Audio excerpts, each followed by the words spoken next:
జై శ్రీమన్నారాయణ శ్రీనివాస వెంకటేశ లక్ష్మీనారాయణ స్వామి.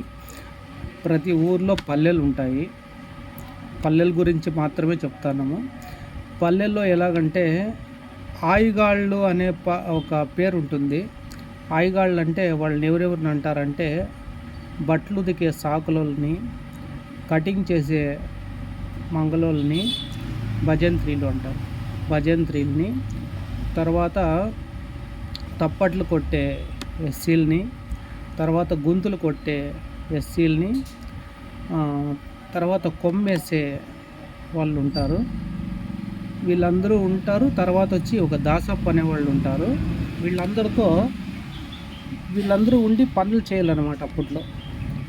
అప్పుడు ఎట్లంటే అప్పుడు పరిస్థితి ఏమంటే ఏదన్నా పంట పండితే వాళ్ళకి మామూలుగా వీళ్ళకి వడ్లు 2 మూటలు తీసుకోండి, ఆయుగాళ్ళకి రాగులు 2 మూటలు తీసుకోండి అని ప్రతి ఒక్కరు అట్లా ఇస్తాండ్రి.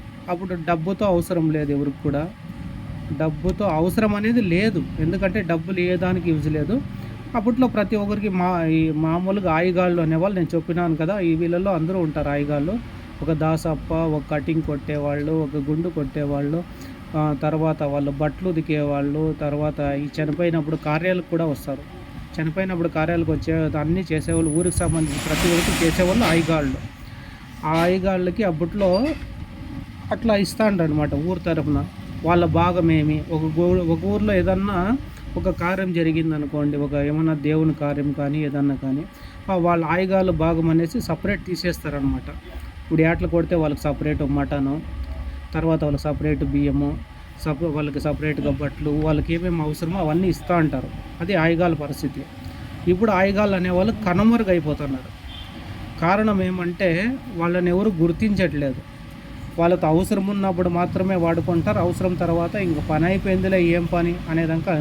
కాకపోతే జనాల దృష్టిలో వాళ్ళని మర్చిపోయే కొద్దీ వాళ్ళు ఆయుగాళ్ళు అనేవాళ్ళు ఎప్పుడు దూరం అవుతారో అప్పటికే మీకు ఏటికన్నా కానీ చనిపోయినప్పుడు కానీ ఇంకో దానికి కానీ ఎవ్వరూ రారు.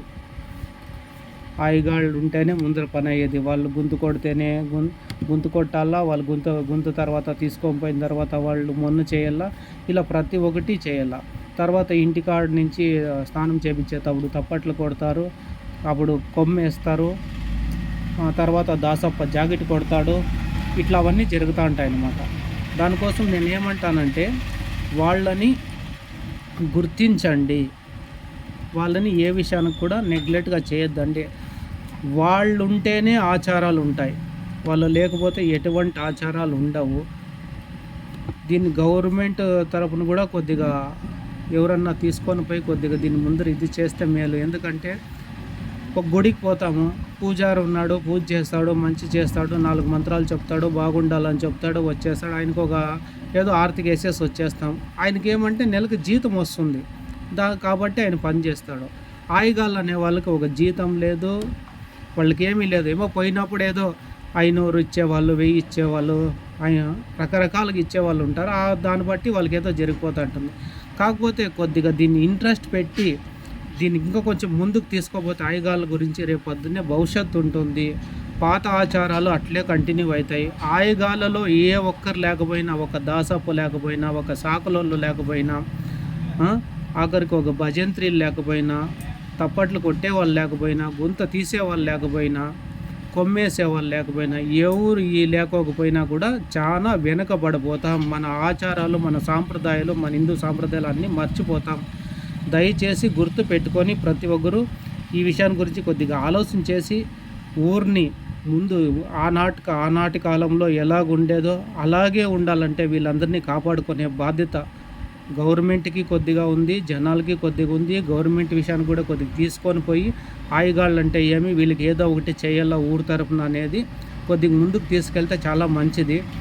ఏమో ఆ మహానుభావుడు ఈరోజు నాకు అది తోచింది, నలుగురికి తెలియచేస్తాను. ఇది ఇంకా పైకి పోయి ఇంకా నలుగురు ఉపయోగపడి ప్రతి ఊర్లో నేనుండే ఒక ఊరు గురించి నేను మాట్లాడలే, టోటల్గా ప్రతి ఊర్లో వాళ్ళని పైకి తీసుకొని వచ్చి వాళ్ళకి ఏదన్నా భవిష్యత్తులో బతికే ఆధారం చూపిస్తే వాళ్ళు అలాగే ఉంటారు. ఆ మహానుభావుడు ఆశీర్వాదము ఉండల్లా. జై శ్రీమన్నారాయణ లక్ష్మీనారాయణ. గోవింద గోవింద గోవింద.